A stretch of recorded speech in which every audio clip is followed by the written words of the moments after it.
Hello all, this is Lucas, doing a follow-up review on the hydraulic clutch.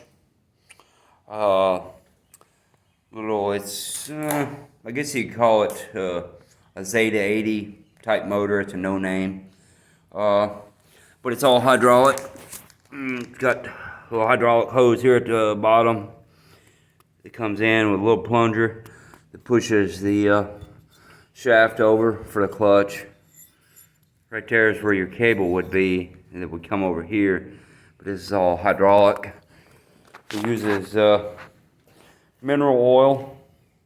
I know my light sucks, it's late, but I've been running it pretty solid.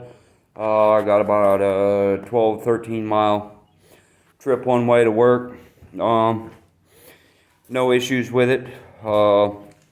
I've not had to adjust my clutch yet, or the flower nut for the clutch.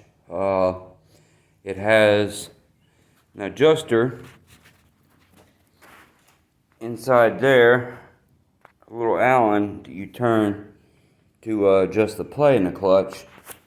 But yeah, I definitely recommend it.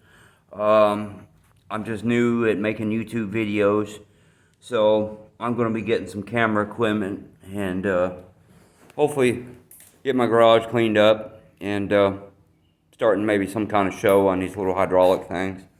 I like them pretty well. Give them a try.